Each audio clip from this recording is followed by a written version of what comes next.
Patrick is the patron saint of Ireland, and every year on the 17th of March, Irish people all over the world have a huge celebration in his honour. He was born in Wales, which is just across the sea from Ireland. It was the year 373, and the Romans still ruled that part of the world. Many of the people in Wales and Ireland were Druids, who worshipped the sun and other aspects of nature. But Patrick was a Christian. When Patrick was 16 years old, he was walking along the beach when some pirates seized him. They took him to Ireland and sold him as a slave where he worked in the fields. One day he heard God telling him to escape, and he ran down to the sea where he found a ship waiting to take him home. When he was grown up, he heard a voice calling on him to return to Ireland and to tell people there about Christianity, which is what he did. Patrick travelled the length and breadth of Ireland and had many adventures while he spread his message. Quite often, the Druid priests were very angry with him for telling their followers to change their religion, and his life was always in great danger. Ireland is a very rainy country, and the fields are emerald green. One of the most common plants that grows among the grass is the shamrock. It's like a small clover with 3 leaves. St. Patrick used to pick up the shamrock and explain that the 3 leaves were the 3 aspects of God: the Father, the Son, and the Holy Spirit. St. Patrick is also famous for driving all the snakes into the sea, so that to this day there are no snakes lurking in the beautiful green grass of Ireland. The shamrock and the snakes are the most famous stories about St. Patrick. Hey, this is Tonya with Pixel Gamer Girls, and today I will be making Irish soda bread. What we will need for this is 1 3/4 cup of buttermilk, 1 large egg, 4 1/4 cups of all-purpose flour, 3 tablespoons of granulated sugar, 1 teaspoon of salt and 1 teaspoon of baking soda, 5 tablespoons of unsalted butter, and 1 cup of raisins. Now with the twist, I am going to be doing dried berries. So this will consist of golden raisins, cranberries, cherries, and hopefully it will turn out really good. Okay, the first step that we need to do is we need to mix all the dry ingredients together, whisk them together, make sure they're blended really well.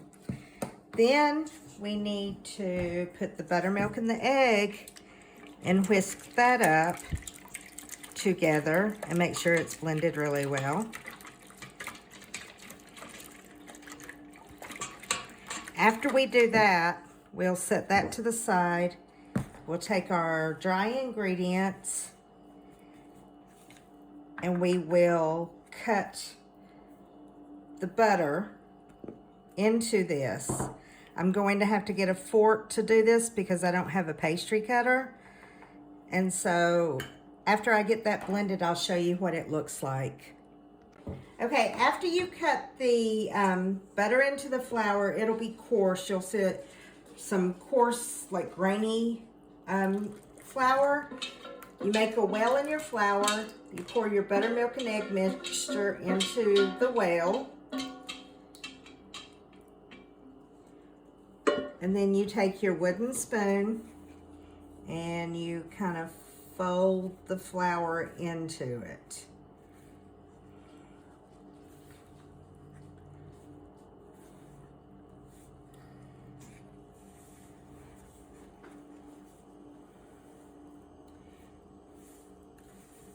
once your flour and buttermilk and egg are incorporated, it will be kind of a stiff,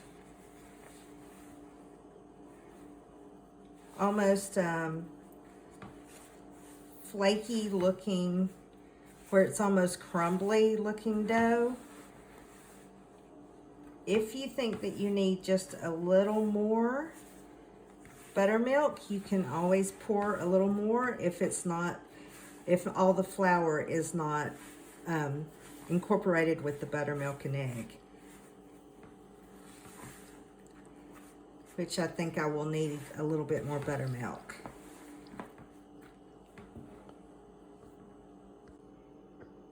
Okay, once you get the flour incorporated, I had to pour a little bit more buttermilk into the mixture because it just was not absorbing the flour good enough. This dough will be very hard to stir. It is tough, like biscuit dough. But what you do is after you get the flour and the buttermilk incorporated, then you stir in your raisins, if you prefer raisins. I'm stirring in my mixed dry berries.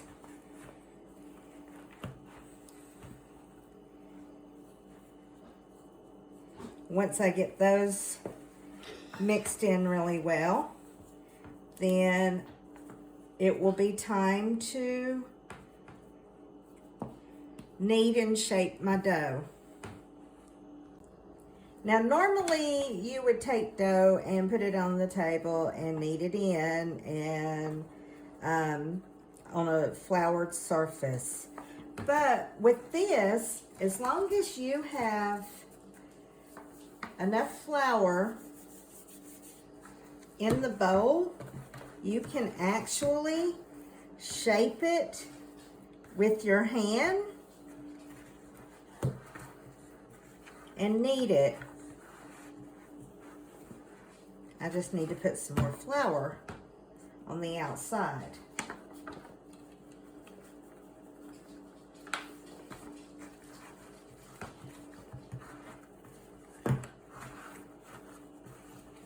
It will be a little sticky to begin with, but you don't want to over knead it either. You just want to do it lightly. It is going to look like it's going to fall apart, you know, do that whole break apart look.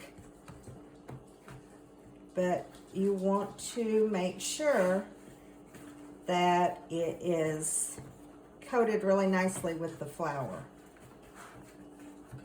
So you just form it into a ball, best you can.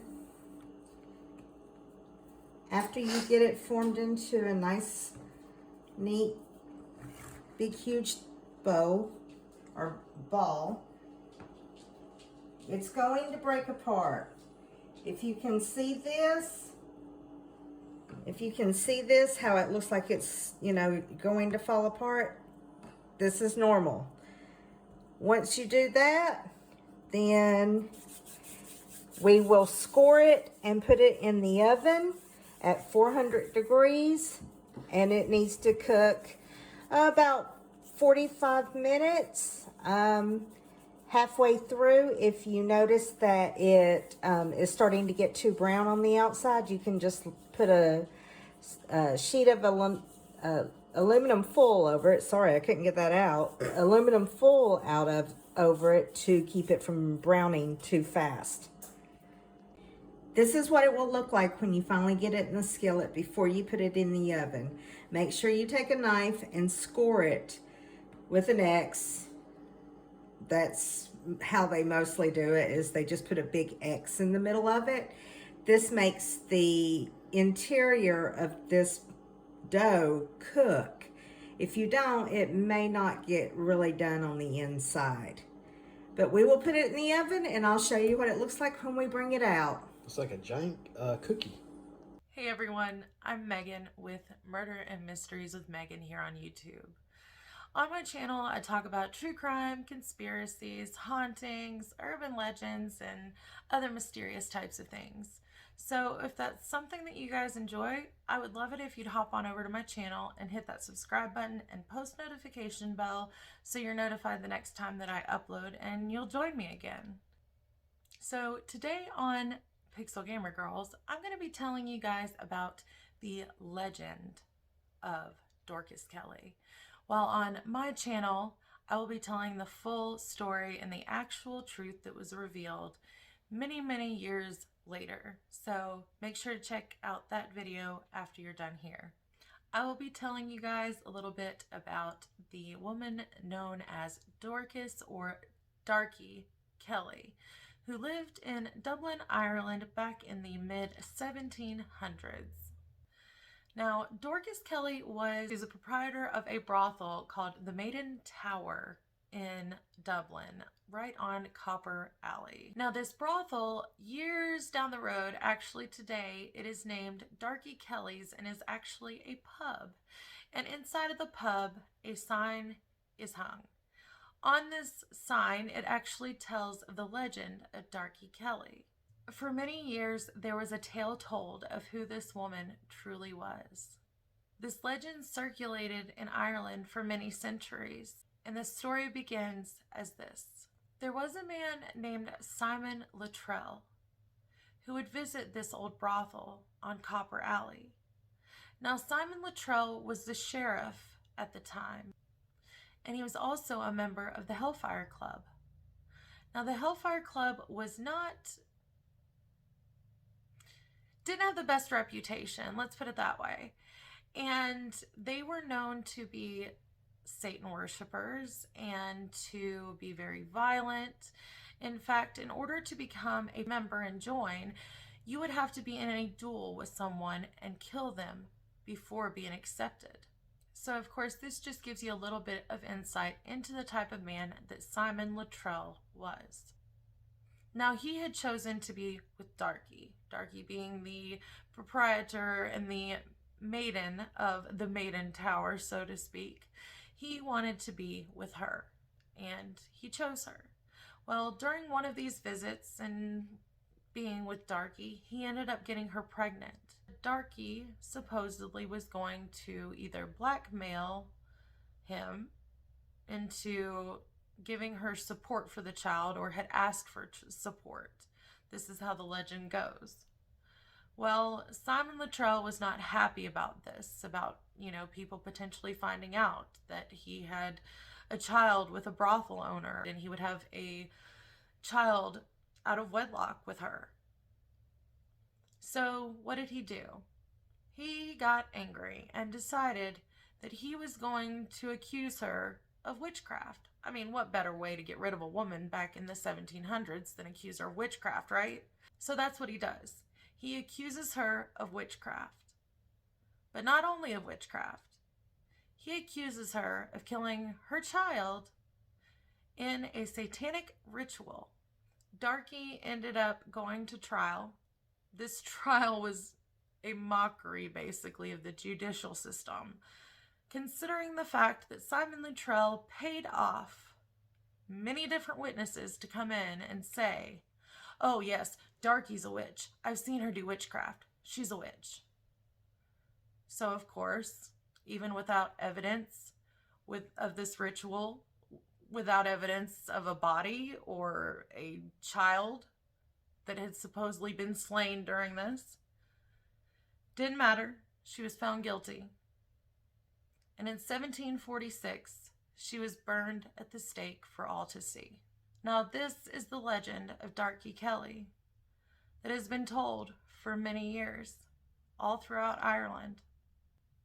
It wasn't until 2011 that on a radio show, it was revealed Darkie Kelly may have not been who everyone thought she was for all these years. In fact, was she a serial killer? Let's dive in and see. I am back with the finished product. This is the Irish soda bread. I'm going to take a slice of it and do a little taste test. But if you notice, it has that nice browned look. We'll see. Okay, I have actually put a little butter on my slice, and now it's time for the taste.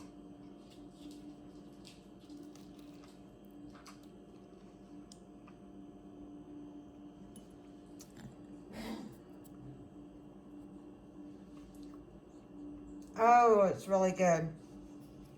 It has a crust, a really nice crunchy crust to it, but the bread on the inside is really dense, but it's very soft. The dried berries really add a nice little kick to it with a little bit of sweetness. The bread itself is not really sweet, but it does have a good buttermilk flavor. If you like buttermilk bread or buttermilk biscuits, it has that kind of texture to it. But here we go. There's the Irish soda bread, and I hope you guys enjoy the recipe. Thank you.